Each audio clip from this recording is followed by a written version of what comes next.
Before potatoes conquered Europe, Romans had already mastered sustainable superfoods. These forgotten crops sustained legions, nourished emperors, and built an empire that spanned 3 continents. Dig into ancient Roman cookbooks and you'll discover a surprising hero, the humble lupini bean. This protein powerhouse outperformed potatoes in nearly every way, yet almost vanished from our dinner tables. But why? If you've ever wandered through an Italian market and spotted small yellow beans soaking in brine, you've encountered the forgotten hero of Roman nutrition. Lupini beans, or Lupinus albus, as botanists call them, weren't just another crop in ancient Rome.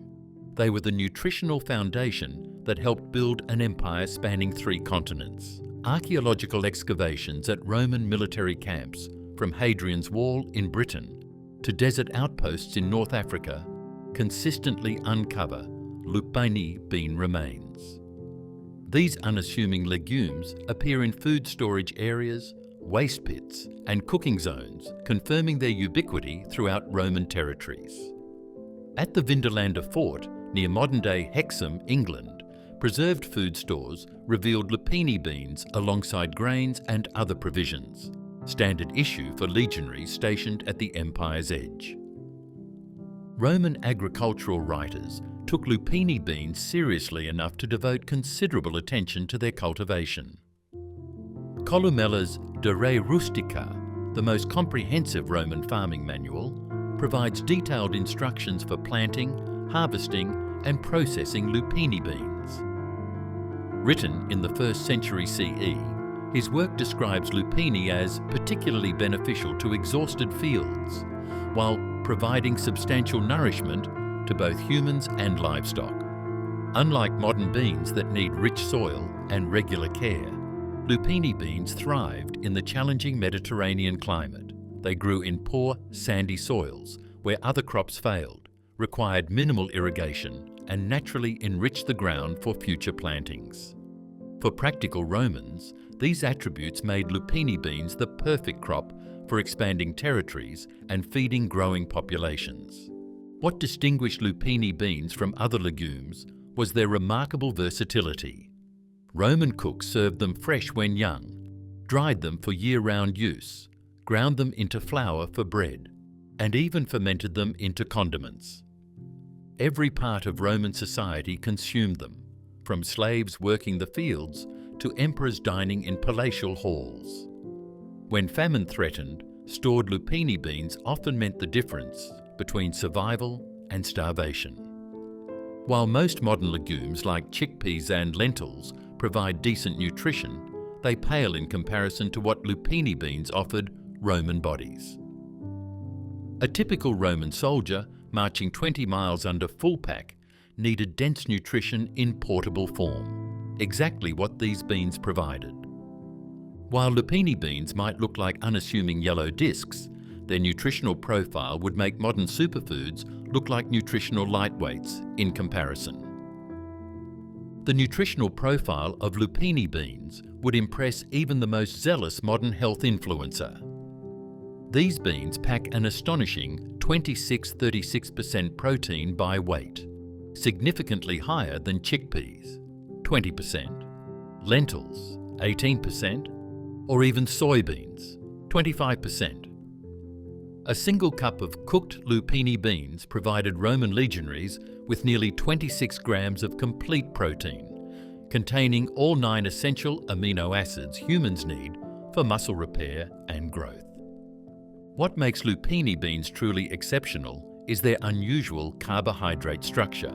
Despite containing substantial carbohydrates, their glycemic index hovers around 15, dramatically lower than potatoes, 85, or wheat bread, 70. This means lupini beans release energy slowly, providing sustained power rather than quick spikes and crashes. For Romans performing hours of physical labor, whether building aqueducts, marching in formation, or working fields, this steady energy release proved invaluable. The mineral content of lupini beans further distinguished them from other foods available to Romans. A single serving delivers 15% of daily manganese, 10% of daily copper, and substantial amounts of magnesium and folate.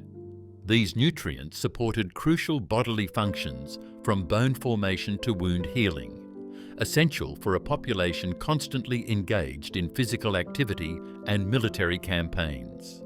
Lupini beans contain almost no starch compared to potatoes, which are approximately 20% starch by weight.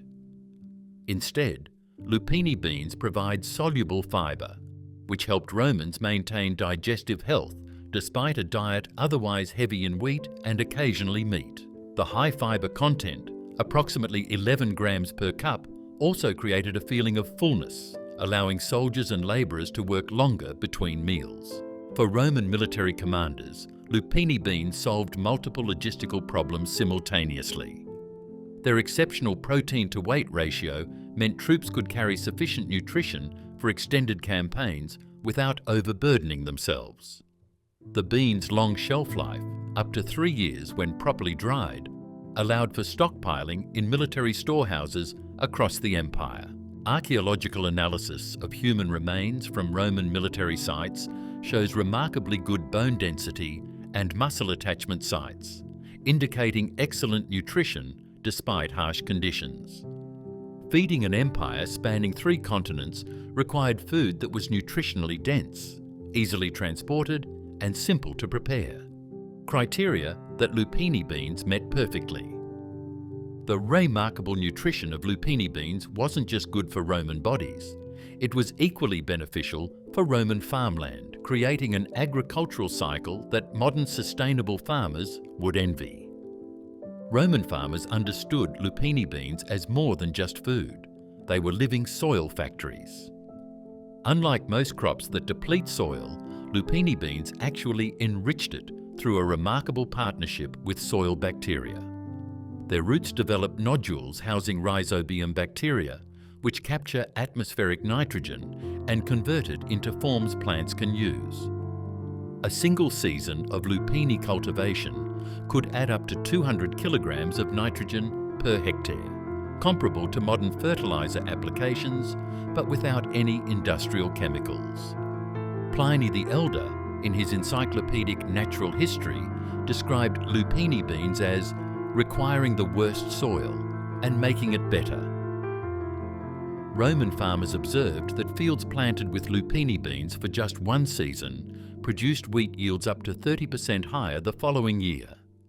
This natural fertilization effect allowed continuous cultivation of fields that would otherwise require fallow periods. What made lupini beans particularly valuable to Roman agriculture was their ability to thrive in marginal lands. They grew successfully in sandy coastal soils along the Mediterranean, in the acidic volcanic regions near Rome, and even in the more alkaline conditions of North Africa. This adaptability allowed Romans to bring previously unproductive lands into cultivation, expanding agricultural capacity throughout their territories. Columella's agricultural manual, De Re Rustica, specifically recommended lupini beans for drought-prone areas, noting they resist the summer heat when other plants wither. Their deep taproots can reach moisture up to 6 feet below the surface, allowing them to produce reliable harvests even during dry years when grain crops might fail. For an empire frequently threatened by famine, this resilience proved crucial for food security. Roman farmers developed sophisticated crop rotation systems centered around lupini beans. The typical pattern involved growing wheat for 2 years, followed by lupini beans in the 3rd year to restore soil fertility. Archaeological evidence from Roman villa farms in Italy, Spain, and North Africa reveals dedicated fields for this rotation, sometimes with separate irrigation systems optimized for each crop. As Rome expanded, legionaries often planted lupini beans in newly conquered territories as one of the first agricultural activities. Seeds were light to transport, grew in poor frontier soils, and produced harvests within a single season. Frontier provinces from Britain to Egypt show evidence of lupini cultivation appearing simultaneously with permanent Roman settlements, creating a sustainable food system that supported further expansion. The ability of lupini beans to grow in harsh conditions made them perfect for feeding Rome's most important resource. The unstoppable legions that expanded the empire from Britain to Babylon. Roman legions marched on lupini beans. Archaeological excavations at military encampments across the empire consistently uncover these beans in food storage areas and waste pits. At Vindolanda, fort near Hadrian's Wall in Britain, preserved supply records list lupini alongside wheat, barley and olive oil as standard issue rations. These unassuming legumes helped fuel the most formidable fighting force of the ancient world. The Roman military operated like a precisely calibrated machine, and feeding that machine required extraordinary logistical planning. Each legionary received approximately 3,000 calories daily to support marching up to 20 miles under 60-pound packs before constructing fortified camps. Lupini beans provided an ideal solution to this caloric challenge. A single pound of dried lupini beans contains roughly 1,600 calories and 115 grams of protein, enough to sustain a soldier through an entire day of combat operations when supplemented with a small portion of bread. Military quartermasters prized lupini beans for their exceptional shelf life. Properly dried, they remained edible for 2 to 3 years without spoilage, far longer than meat or most grains. Vegetius, writing in his military manual De Re Militari, advised that armies should carry foods that do not spoil, specifically recommending lupini beans for extended campaigns. When Rome's legions ventured into unknown territories, these long-lasting provisions meant the difference between victory and starvation. The beans travelled in soldiers' personal kits inside leather pouches, already processed to remove bitter compounds. Each legionary typically carried a 5-day supply, about 2 pounds of dried beans.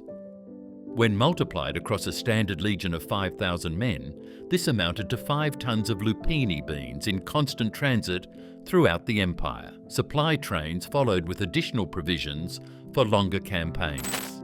Preparation remained remarkably simple, even under battlefield conditions. Soldiers would soak the beans in water overnight in their helmets or shields, then either eat them cold or quickly boil them over campfires. Some archaeological sites reveal cooking pits with charred lupini remains, suggesting soldiers sometimes roasted them directly in hot ash when cooking vessels weren't available.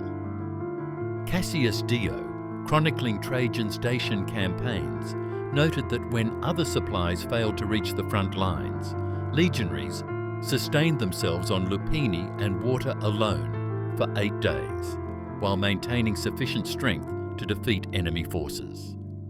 This remarkable endurance gave Roman commanders strategic advantages that few opponents could match. While lupini beans kept Roman soldiers marching across continents back in Rome's kitchens, creative cooks were discovering dozens of ways to transform these humble legumes into dishes worthy of both peasants and patricians. Rome's culinary traditions transformed the humble lupini bean into dishes that range from simple street food to sophisticated banquet fare.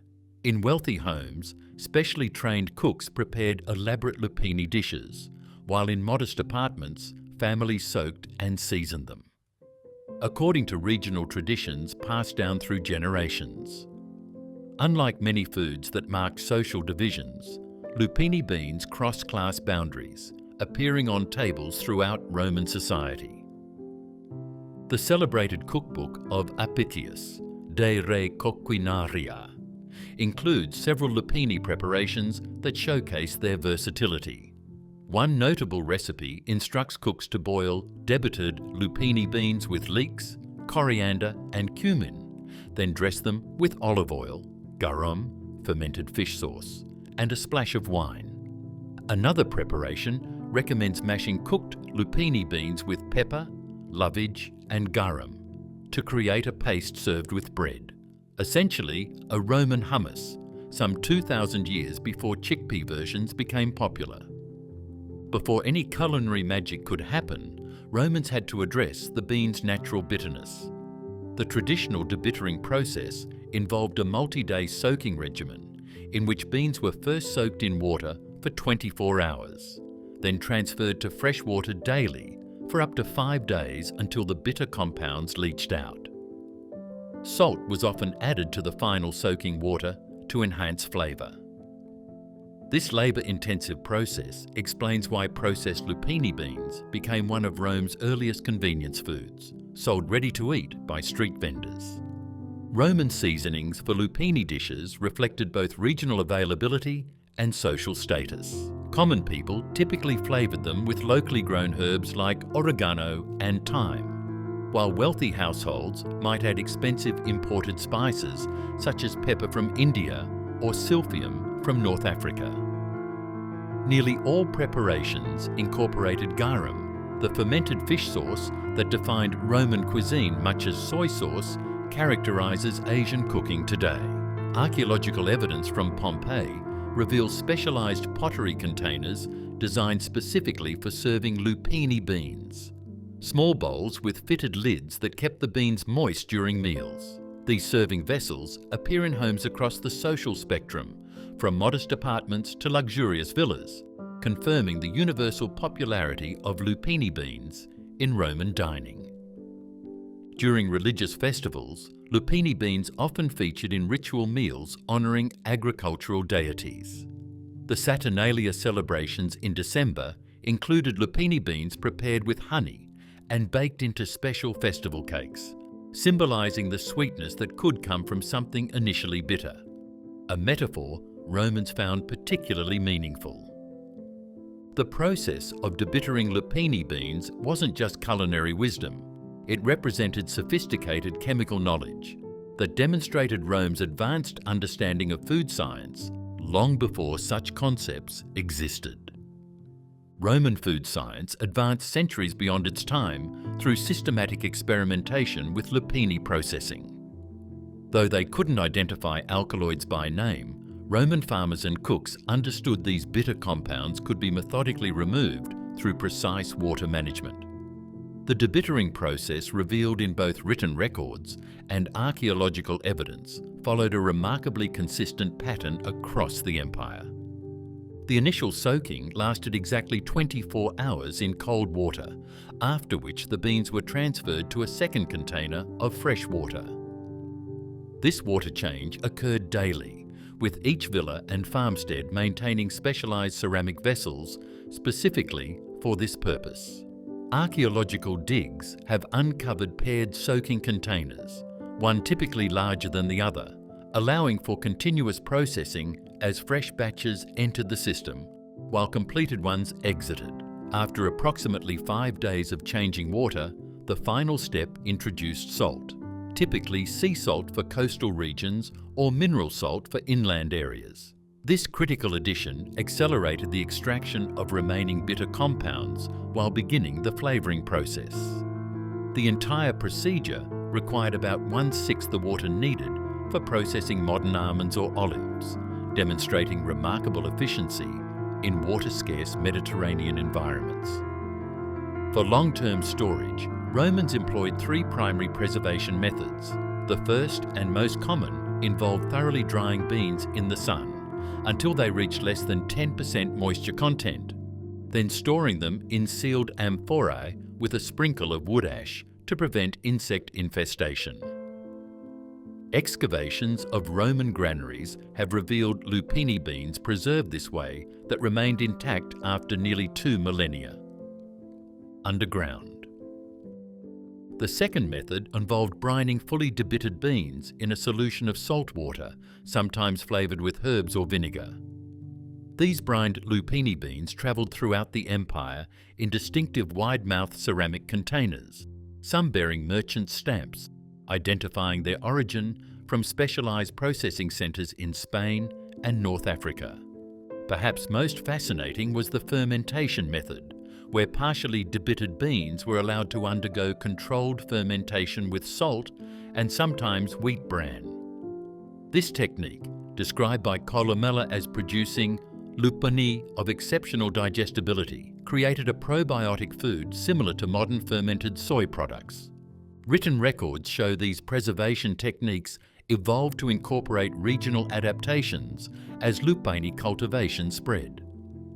In humid northern provinces, smoking dried beans became common practice, while in Egypt, beans were often sealed in honey for prestigious households, an expensive but remarkably effective preservation method.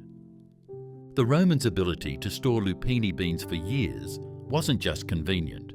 It was life-saving during periods when the empire faced its greatest threats from within and without.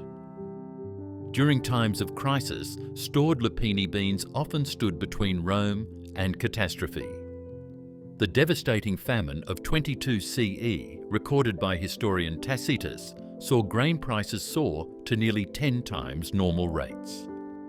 Emperor Tiberius responded by distributing emergency lupini bean rations from imperial warehouses. Archaeological evidence from this period shows a dramatic spike in lupini bean consumption across all social classes, with disposal pits in Rome containing up to 5 times the normal quantity of lupini shell remnants compared to pre-famine years. Unlike Rome's staple grain, wheat, which required massive imports from Egypt and North Africa, lupini beans could be grown locally throughout Italy and most provinces. This agricultural autonomy proved crucial when shipping lanes were disrupted by storms, piracy, or conflict. During the tumultuous year of the Four Emperors, 69 CE, when civil war disrupted Mediterranean shipping for months, urban populations relied heavily on stored lupini beans as wheat supplies dwindled. Suetonius notes that Vespasian, upon securing power, immediately ordered expanded lupini cultivation on imperial estates to prevent future shortages. The Roman grain dole, annona, provided wheat to hundreds of thousands of citizens, but protein sources remained scarce for the urban poor. To address this nutritional gap, administrators occasionally supplemented the grain allowance with lupini beans. Stone inscriptions from the reigns of Claudius and Trajan commemorate these distributions, suggesting their political importance as demonstrations of imperial care. One tablet from Ostia details the distribution of 5 modi of lupini to each registered family during a shortage in 103 CE. Economic calculations revealed that producing protein from lupini beans cost approximately 1/4 as much as obtaining the same nutrition from meat, making them essential to feeding Rome's million-plus inhabitants. Storage facilities dedicated to lupini beans have been identified archaeological at major ports, including Ostia and Puteoli, with capacity to hold enough beans to feed the urban population for several months. The famous Roman physician Galen specifically recommended lupini beans during food shortages, writing that they sustain the body admirably when other foods are unavailable and prevent the wasting that accompanies prolonged hunger. Human remains from periods of food insecurity show fewer markers of malnutrition in regions where lupini consumption was highest, confirming Galen's observations. For ordinary Romans, maintaining a private store of dried lupini beans represented essential food security. Household storage containers specifically designed for lupini preservation appear commonly in archaeological excavations, particularly in lower and middle-class dwellings, where food insecurity posed the greatest threat. These family reserves often meant survival when public distributions failed or were insufficient. While lupini beans helped the common people survive hard times, their importance extended far beyond practical necessity. They wove themselves into the very fabric of Roman religion and ritual. Lupini beans transcended their nutritional value to become powerful religious symbols throughout Roman society. During the Lupercalia festival each February, priests of the fertility god Lupercus prepared special ritual cakes containing lupini bean flour. These sacred offerings, called februar, gave the month its name and were believed to promote fertility in both fields and families. The beans' ability to enrich soil while providing sustenance made them natural symbols of agricultural abundance and regeneration. The cult of Ceres, goddess of agriculture, maintained a particularly strong association with lupini beans. Priestesses of Ceres wore distinctive ceremonial garments adorned with golden lupini bean motifs during important agricultural festivals. Archaeological excavations at the Temple of Ceres in Rome revealed dedicated offering vessels containing carbonized lupini beans, suggesting regular ritual sacrifices spanning several centuries. Ritually prepared, lupini differed significantly from everyday preparations. For ceremonies honouring chthonic, underworld deities, beans were soaked in sheep's blood before being burned as offerings. Conversely, for festivals of celestial deities, beans were whitened with chalk and suspended from temple ceilings. These contrasting preparations reflected the beans' symbolic connection to both the underworld and celestial realms. Ovid's Fasti describes an ancient ritual where Roman families tossed black lupini beans over their shoulders at midnight during the Lemuria festival in May, believing this would appease restless ancestral spirits. While performing this ritual, the head of the household would recite 9 times, "With these beans I redeem myself and my family." This practice established lupini beans as mediators between the living and the dead. The symbolic connection between lupini beans and the afterlife extended to funerary practices. Burial sites frequently contain ceramic vessels of lupini beans as provisions for the deceased's journey. Wealthier tombs sometimes featured wall paintings depicting lupini plants or carved stone representations of the beans, emphasizing their importance even in death. Architectural evidence of lupini beans' cultural significance appears in several surviving buildings. The capital of a column in the Forum of Augustus features lupini bean designs among agricultural motifs, while a mosaic floor in Ostia depicts a merchant selling lupini beans alongside sacred objects, visually linking commerce and religious practice. Superstitions surrounding lupini beans persisted throughout Roman history. Pliny the Elder noted that certain Roman priests avoided eating lupini beans, believing they contained the souls of the dead, a prohibition possibly borrowed from Pythagorean traditions. Yet most Romans embraced them as symbols of resilience, transformation, and divine favour in an uncertain world. The sacred status of lupini beans didn't protect them from becoming tools of political power, as Roman leaders soon discovered the extraordinary control that came with managing their empire's food supply. The political elite of Rome quickly recognized that controlling lupini bean production meant controlling people. Emperor Augustus established the first official lupini bean reserves in 22 BCE, strategically positioning warehouses throughout Italy. These stores gave him leverage during periods of unrest, a fact not lost on subsequent emperors who expanded the system. When Claudius faced riots in 51 CE, he immediately authorized emergency distributions of stored lupini beans, effectively buying public calm during a grain shortage. Price records carved on stone tablets from markets in Pompeii reveal that lupini beans sold for approximately 1/3 the cost of wheat by volume, yet provided comparable calories and superior protein. This economic efficiency made them essential to urban food systems. During the reign of Diocletian, his famous price edict of 301 CE set maximum prices for lupini beans at 100 denarii per modius, approximately 8.7 litres, recognising their strategic importance to imperial economics. Specialised trade networks developed around lupini cultivation and processing. Merchant guilds, collegia, dedicated specifically to lupini bean trade, appear in inscriptions from major port cities. The Corpus Lupinariorum operated from Ostia, coordinating shipments throughout the Mediterranean with standardized contracts and quality controls.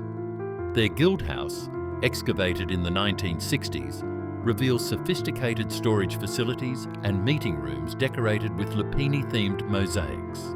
In Spain's Baetica province, tax records show that tenant farmers often paid landowners with a portion of their lupini harvest rather than currency. Similarly, in North Africa, Roman officials accepted tax payments in lupini beans from regions with limited access to imperial coinage. This practice created a secondary bean-based economy operating alongside the monetary system throughout rural areas. Archaeological evidence suggests provincial governors maintained tight control over lupini distribution networks. The governor's compound in Roman Britain at Fishbourne contained specialised storage facilities for lupini beans with official seals, indicating government oversight of distribution. Similar administrative controls appear at provincial capitals throughout the empire, demonstrating centralised management of this critical resource. The economic impact of lupini cultivation transformed newly conquered territories. In Gaul, introduction of systematic lupini farming generated agricultural surpluses that supported urbanisation and specialised craft production. Regions previously limited by protein scarcity suddenly produced excess nutrition, allowing population growth and economic diversification. Tax receipts from Spain show nearly a threefold increase in revenue following widespread adoption of lupini cultivation in the 1st century CE. Emperor Septimius Severus perhaps demonstrated the political value of lupini beans most clearly when he doubled military rations of the legumes while campaigning in Britain, effectively securing army loyalty during a period of contested succession. His famous advice to his sons, enrich the soldiers and scorn everyone else, might well have applied to his strategic distribution of these valuable beans. As lupini beans spread throughout the empire with Roman expansion, they encountered new growing conditions and culinary traditions that would transform both the beans and the cultures that adopted them. Lupini beans proved remarkably adaptable as they journeyed from Rome's heartland to the empire's furthest frontiers. In Hispania, modern Spain and Portugal, farmers developed larger seeded varieties that thrived in the Iberian Peninsula's diverse microclimates. Archaeological seed remains from Roman-era farms near modern Seville show lupini beans nearly twice the size of their Italian counterparts, suggesting deliberate selection for increased yield. This Spanish variety, still cultivated today as ultramuces, produces a distinctively sweeter flavour after processing. Britain's cooler, damper climate required different cultivation approaches entirely. Roman agricultural manuals specific to Britannia recommended autumn planting rather than spring sowing used in Mediterranean regions. British lupini fields typically included drainage ditches at 10-foot intervals, a pattern still visible in aerial surveys of ancient farmland. The humidity also affected processing methods, with British Roman sites showing evidence of covered drying structures, unlike the open-air drying platforms common in Italy. North African provinces developed particularly innovative culinary applications. In what is now Tunisia, archaeological evidence reveals specialised grinding stones designed specifically for producing lupini flour. This flour formed the basis for a distinctive flatbread mentioned in local writings and still made in rural Tunisian communities today under the name Kesra el Termes. Roman-era cookware from the region includes unique double-chambered vessels that allowed lupini beans to be steamed above boiling water, a technique that spread back to Rome itself by the 3rd century. Egypt's long agricultural tradition transformed lupini cultivation into a science. Papyrus records from Roman Egypt detail precisely timed planting schedules integrated with Nile flooding patterns, achieving yields up to 40% higher than other provinces. Egyptian preparation methods uniquely included fermenting lupini beans with dates and honey, creating a protein-rich condiment that appears in trading records as far away as Gaul. The Danube provinces specialised in lupini-based beverages. Archaeological evidence from military outposts in Pannonia, modern Hungary, reveals equipment for producing a fermented lupini drink similar to modern soy milk. This nutritious beverage appears frequently in military supply records, suggesting it was standard issue for troops stationed along the frontier. Gaul's contribution was perhaps most innovative. A lupini-based cheese analogue created by grinding, fermenting and pressing the beans into solid blocks. Roman writers describe this Gallic creation as similar to cheese yet made from plants, essentially inventing plant-based cheese substitutes nearly 2 millennia before their modern popularity. This technique spread throughout the Western provinces, with regional variations developing unique flavouring additions. Greece maintained its distinct culinary identity even under Roman rule, incorporating lupini beans into their tradition of olive preservation. The resulting lupini-olive mixture, still served in some Greek tavernas, or elies me lupina, combined the protein of lupini beans with the fat of olives for a nutritionally complete preservation method, perfectly suited to maritime trade.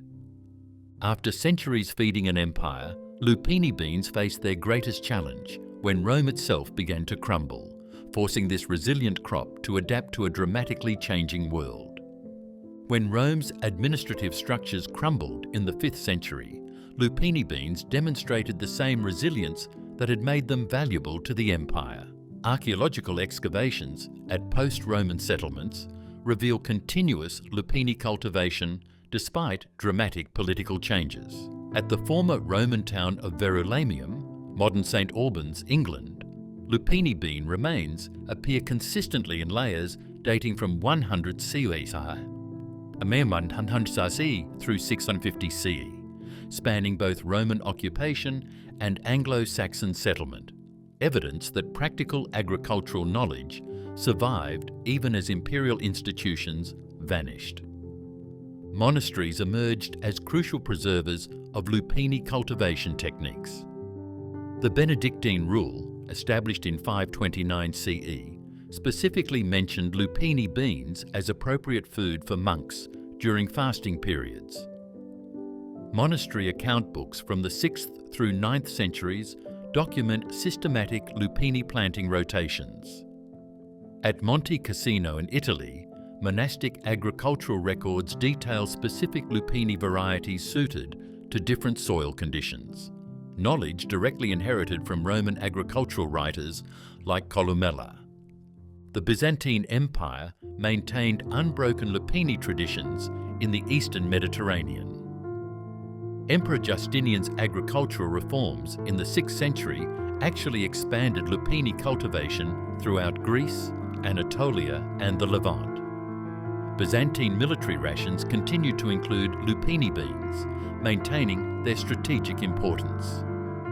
When the empire faced Arab expansion in the 7th century, emergency food stores in Constantinople included massive lupini reserves, over 500 tons according to contemporary accounts. Cultivation patterns shifted with new political realities. Roman-era centralised production gave way to more localised, subsistence-focused farming. In Western Europe, pollen samples from post-Roman settlements show smaller, scattered lupini plantings rather than the large specialised fields of the imperial period. This fragmentation followed political boundaries, with distinct regional varieties emerging as exchange between formerly connected areas diminished. The Visigothic kingdom in Spain maintained particularly strong lupini cultivation traditions. Their legal code, the Forum Judicum, included specific provisions regarding lupini bean harvests and storage requirements. Excavated Visigothic sites reveal specialised lupini processing areas nearly identical to Roman predecessors, suggesting direct knowledge transmission despite political rupture. In North Africa, Vandal rulers adopted and adapted Roman agricultural systems after conquering the former province in 439 CE. Archaeobotanical evidence shows consistent lupini cultivation through the transition, with Vandal-era innovations in irrigation techniques actually increasing yields in some areas. When Byzantine forces reconquered the region a century later, they encountered flourishing lupini production maintained through multiple political changes. Perhaps most remarkably, lupini beans facilitated cultural exchange between former imperial territories and new arrivals. Germanic peoples, who had previously known little about legume cultivation, adopted lupini beans from conquered Roman populations.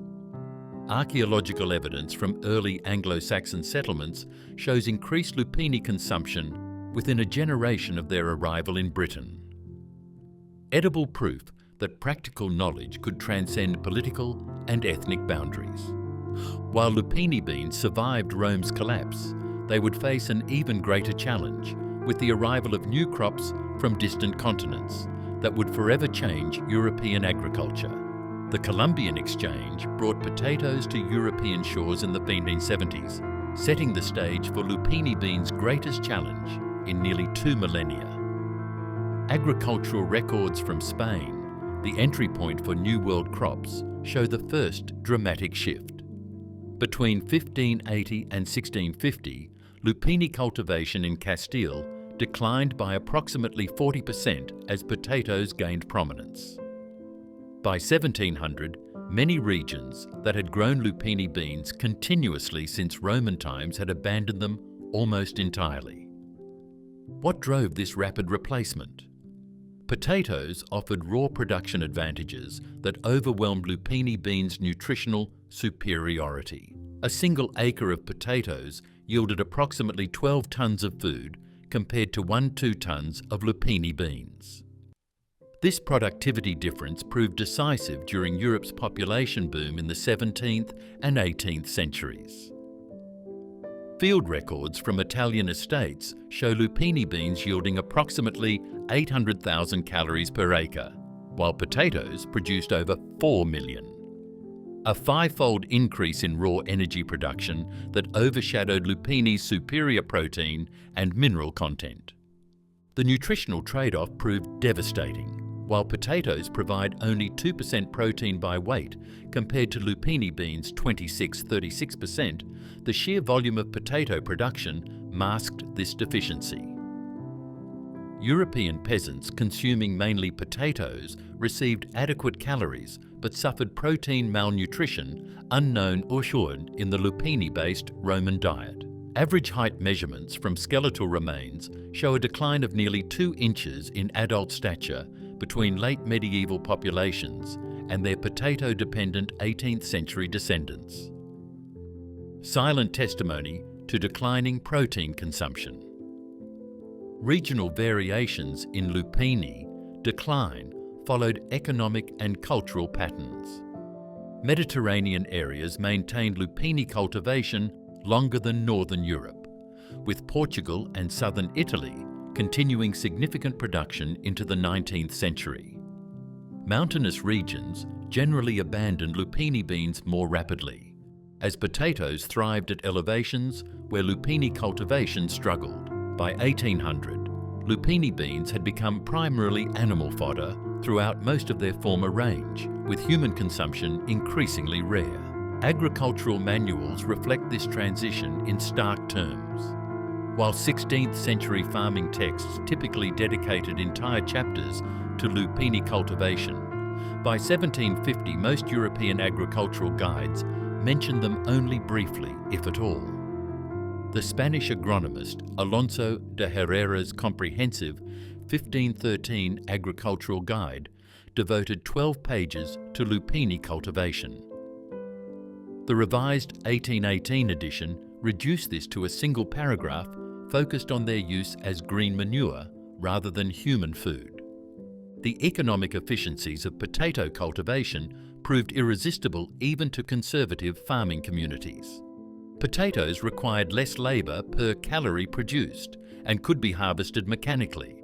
while lupini beans demanded hand harvesting. As rural labour shifted toward industrial employment, crops requiring intensive manual attention declined precipitously.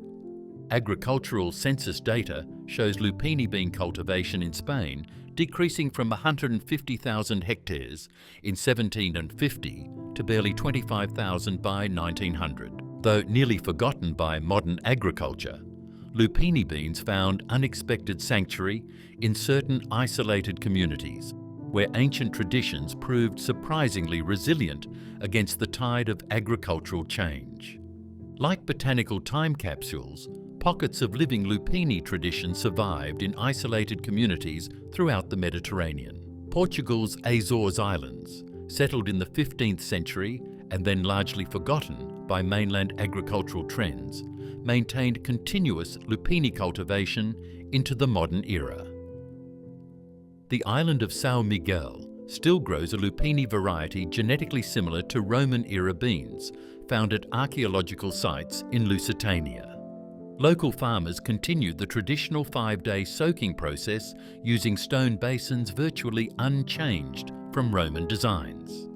Religious and cultural festivals proved crucial for preserving lupini knowledge. In Sicily's mountainous interior, the Feast of Saint Joseph each March features Macu di lupini, a traditional soup that combines lupini beans with wild fennel in a preparation documented in writings from the 12th century. Similarly, Portugal's Festival of São João in June incorporates tremoços, lupini beans, as ritual foods, continuing traditions that predate Portuguese nationhood itself. Calabria's Polonio Mountains harbour some of Europe's most intact lupini traditions. This remote region maintained traditional lupini cultivation uninterrupted from Roman times through the 21st century. Elderly cultivators still possess specialised knowledge about soil selection, planting timing, and processing techniques passed down through family instruction rather than written documentation. Their lupini varieties show remarkable genetic stability, with modern beans closely resembling archaeological specimens from the region. Economic specialisation helped preserve lupini cultivation in specific communities. Campania's lupini producers developed export markets supplying Italian immigrant communities worldwide throughout the 20th century. This commercial niche, though small, provided sufficient economic incentive to maintain traditional knowledge, when most European agriculture had abandoned lupini beans entirely. Family businesses in this region often specialise exclusively in lupini processing, some operating continuously for over 2 centuries. Ethnographic research reveals fascinating mechanisms of knowledge preservation. In Sardinia's Central Highlands, specialised vocabulary for lupini cultivation persists in local dialects, including terms directly derived from Latin agricultural manuals. Cultivation timing is still linked to saints' days that replaced Roman festivals, but maintained the same agricultural calendar. Children's games involving lupini beans serve as informal educational tools, teaching optimal soaking times and quality assessment through play activities documented as far back as Byzantine records. Perhaps most remarkable is the persistence of lupini street vendors in Mediterranean cities.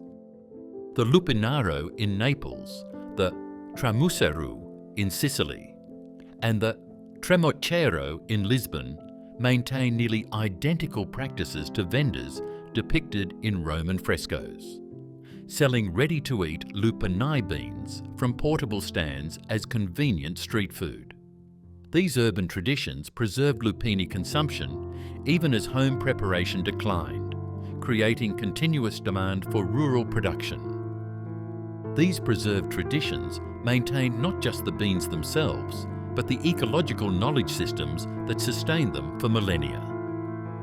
Village-level seed selection, soil management practices, and processing techniques retained agricultural wisdom largely lost to industrial farming, living repositories of Roman agricultural science hidden in plain sight.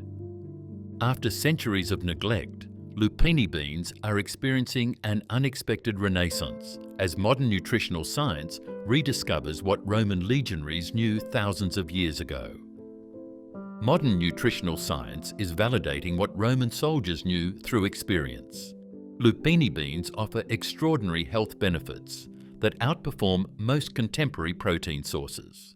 A landmark 2018 study published in the Journal of Functional Foods analysed the complete nutritional profile of lupini beans, confirming their exceptional 36% protein content and revealing a surprising bonus.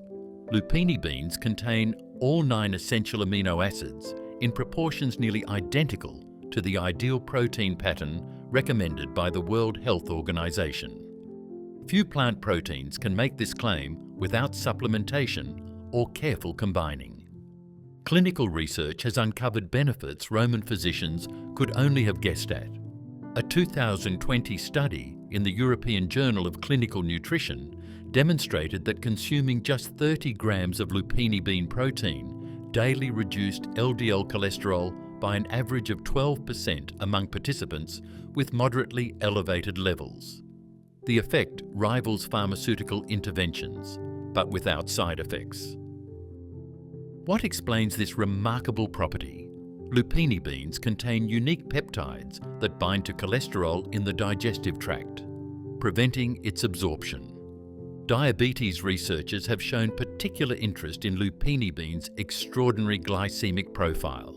Despite containing substantial carbohydrates, their glycemic index of 15 is among the lowest of any food, far below quinoa, 53, lentils, 32, or chickpeas, 28.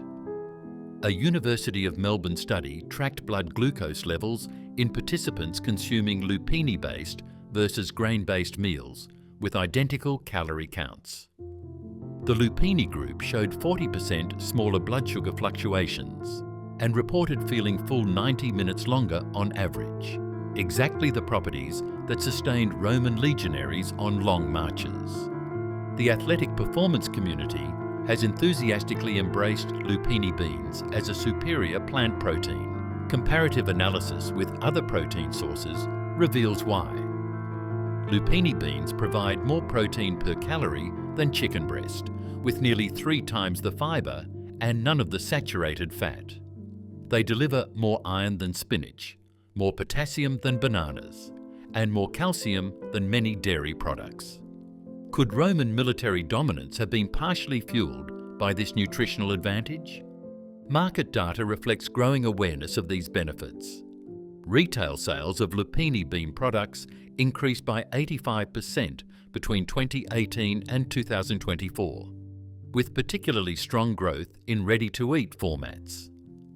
Food technology companies have developed lupini flour with 40% protein content, substantially higher than any other plant-based flour, enabling high-protein versions of pasta, bread and baked goods without the gritty texture of many plant proteins. Perhaps most surprising is lupini beans' prebiotic effect on gut health. Research published in the journal Microbiome demonstrated that regular lupini consumption increases beneficial gut bacteria associated with reduced inflammation and improved immunity. Roman soldiers presumably didn't understand the microbiome, but their gut health may have benefited from regular lupini consumption during campaigns when other fresh foods were unavailable. Beyond their impressive health benefits, lupini beans might hold solutions to some of our most pressing agricultural and environmental challenges, just as they did for Romans 2 millennia ago. The agricultural challenges facing our warming planet look remarkably similar to those ancient Romans confronted in the Mediterranean's arid landscapes. Lupini beans offer solutions that align perfectly with modern sustainability goals. Their nitrogen-fixing roots add up to 200 kilojoules of nitrogen per hectare annually, equivalent to about 400 kilojoules of commercial fertilizer, while requiring 0 fossil fuel inputs. Unlike most crops that deplete soil with each harvest, lupini beans leave the ground more fertile than they found it, just as they did for Roman farmers, rotating them with grain crops. Water usage metrics reveal lupini beans' extraordinary efficiency. Producing 1 kilogram of lupini protein requires approximately 4,000 litres of water, compared to 5,120 litres for soybeans, 10,000 litres for rice protein, and a staggering 112,000 litres for beef protein. As water scarcity intensifies globally, crops delivering maximum nutrition with minimal irrigation will become increasingly valuable. Could Roman water management wisdom, combined with lupini cultivation, help address modern drought challenges? Carbon footprint analysis further highlights lupini beans' sustainable advantages. Recent life cycle assessment studies show that 1 kilogram of lupini protein produces approximately 1.2 kilojoules of CO2 equivalent emissions, dramatically lower than beef, 60 kilojoules, pork in 24 kilojoules, or even chicken, 10 or 16 kilojoules. Even compared to other plant proteins, lupini beans perform exceptionally well, producing 30% fewer emissions than processed soy protein and 40% fewer than pea protein isolate. Agricultural research institutions have launched ambitious lupini breeding programs focusing on reduced alkaloid content, increased yield, and enhanced drought resistance. The European Union's Horizon Europe program recently committed $28 million to developing improved lupini varieties specifically for marginal agricultural lands throughout the Mediterranean basin, precisely the growing conditions Romans mastered 2 millennia ago. For farmers facing climate uncertainty, lupini beans offer compelling economic benefits. Their ability to thrive in poor soils with minimal inputs translates to lower production costs and reduced risk during drought years. Market analysis from the Plant Protein Alliance projects that lupini farming can deliver 30–45% higher profit margins compared to conventional grain crops, particularly as climate volatility increases and protein prices rise. Perhaps most promising is lupini beans' potential for regenerative agriculture systems. Their deep taproots prevent erosion while improving soil structure. Their nitrogen fixation reduces dependency on synthetic fertilizers, and their drought resistance minimizes irrigation needs. These attributes make them ideal candidates for rebuilding degraded farmland, turning back the clock on soil depletion while meeting modern nutritional demands. As we confront climate change, population growth, and environmental degradation, this ancient Roman superfood offers a proven agricultural solution hiding in plain sight. The beans that sustained legions, fed emperors, and survived centuries of agricultural changes may yet help us navigate our most pressing food system challenges. If we're wise enough to learn from Roman agricultural innovation, rather than relegating it to history books.